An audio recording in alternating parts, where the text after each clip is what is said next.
beta 2. So I'd encourage anybody who's interested in doing this or looking at writing ISV type apps or anything like that, go and look at those, the website, the Git tree, and everything else. There's also for OSVs or anybody who's thinking about writing more complicated apps, there's compliance documentation about what application libraries will be available and what you'll need to write, everything you'll need to write an application.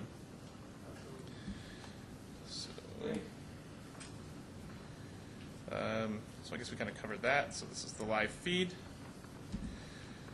The status, I guess we didn't really set up a Twitter here, but one of the things is that you get a lot of status information from Facebook, from Twitter, or not. You not only get it, but you're allowed to set it. The idea behind the status tab was sort of a one-click entry, so you could go in and enter your Facebook and your Twitter status and have them updated automatically, just from this thing, rather than going in and logging into Facebook, having to find the right status thing, and all that. You have a stream in and a stream out directly in your most used areas. Also have the people area. This is pulling from your IM contacts. We did set up a, was your Gmail account, Guy? Yes. It's a Gmail account in this case. It can use a number of technology, a number of different types. It uses a technology called, well, empathy is the application. Telepathy is the underlying stack. Telepathy supports Novell, MSN, Yahoo, Gmail, Jabber in general, even some more obtuse ones like in Eastern Europe and stuff. Gabu, I think, is one of them. So this is pulling in the people tabs. Over time, we didn't actually set, these are some of our demo data, our demo accounts. We didn't actually set profile pictures for them, but it'll pull in the profile pictures. You're then allowed to launch, I hope. Is it behind the browser? Okay, it's behind the browser, but you can then launch into conversations with people. You can search people. Ooh. There you go. You can search through the people. There's me. I guess I'll search for myself. Vanity, the ultimate vanity search. And so the idea here being, of course, is that your primary interactions, you want to be centered around people, right? So you saw the Twitter feeds and the status updates, and now you're seeing the people section.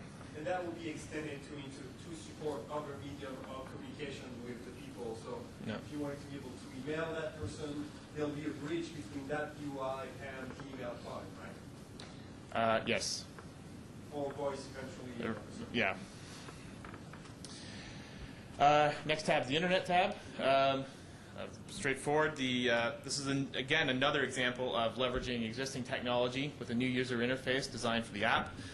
Underneath, the web browser that the Intel guys wrote is using the Mozilla Web Engine, and they've written a clutter-based Internet browser. What's it? I was almost typed /. But all right, I'm going to see the news back home. How's that? It's a tab-based browser experience. One thing you should note here, like several of the other apps. You're not using WiMAX because you haven't been set up yet with InIQ in your car. So that's you're right. Only using So what you'll notice here actually is, unlike a full web browser that you get in Internet Explorer or Mozilla, they've really shrunk the navigation area down to sort of the middle, relying on tabs. You get nice little, for tracking things, you get nice little thumbnails up here. It's a little bit slow, the 3G, I guess. Yeah, it's coming in. Think about just going to a Canadian website from time it's making perfect sense. Anyways. So you can see the tabs, they automatically appear. You can collapse them. You can use that little icon over there to see your tabs over here as well. So they are basically automatically rendered, and all of that UI is available very easily. There's one concept we haven't touched on. So before we wrap up, maybe we can talk about pinned and favorite content just for a second. Maybe use the application browser for that. Yep. Well, I'll note here that there is a little pin, which will act very similar to what I'm about to show you right now, so you can pin this data. If you go into the application section, you'll notice a pin in the upper right here. What we can do is, since Guy is more in favor of the calculator, we can pin the application into favorites here, and you can do this with the web pages as well. And you'll notice you'll end up down here with the calculator.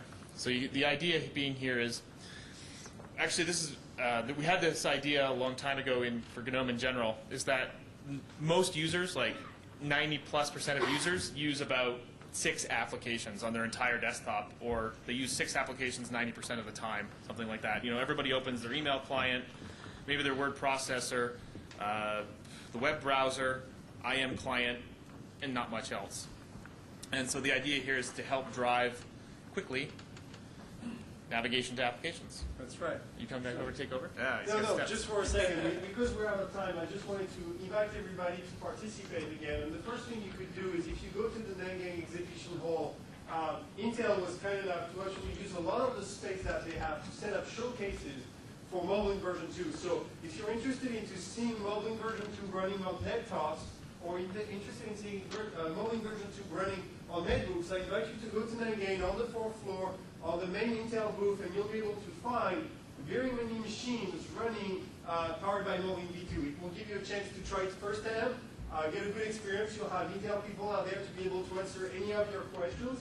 And if you want to know even on the Novell side as well, and other details and see devices that are powered with touch and Moblin, please come and visit the Novell website as well. Hopefully you'll find a lot of our engineers over there that can help walk you through a lot of the demonstrations. And if you have any technical question, you'll be lucky enough that we have some of our technical staff there from JP's team assisting with that. So please go ahead and do that. And finally, Terence over there, thank you again for your great presentation. Terence stressed it a couple of times, and we'll do it one more time.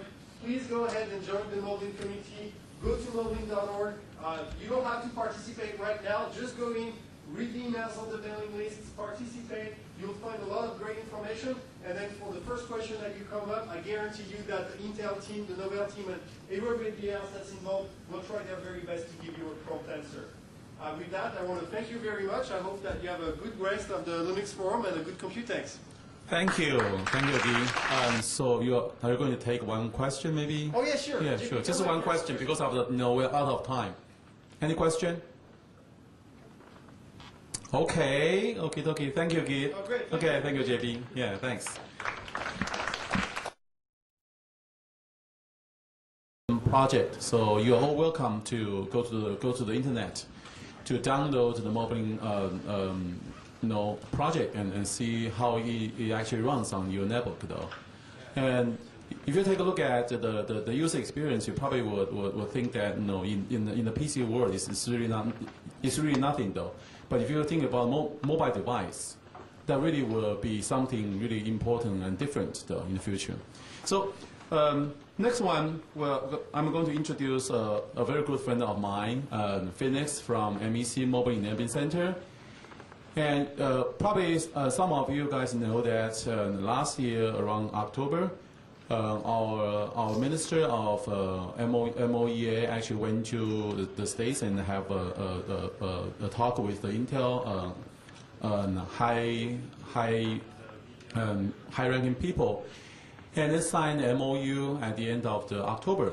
So we have in Taiwan, here in Taiwan, a Mobile Enabling Center, which is under the MOA, the MOEA, and currently run by III, and supposed to provide service and training kind of programs to all companies who are interested in Moblin.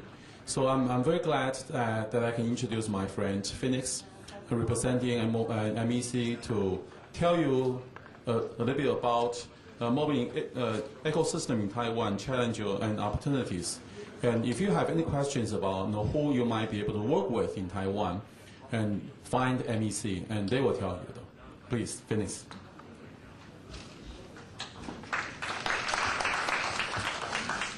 Next page, I should do it myself, right? Okay. As we see that there are more people and more places, and they're spending more time on internet. So we know that internet is continuing to erupt very fast. And at the moment there are more than 1 billion people. They're spending their time on internet for their work and play. And we can see that if we look at it from the point of view of revenue, we see a lot of organizations talking about revenue forecasts. You can see this Vision Game, they said that in year 2012, there's going to be like 60 billion of social network and user-generated content revenue.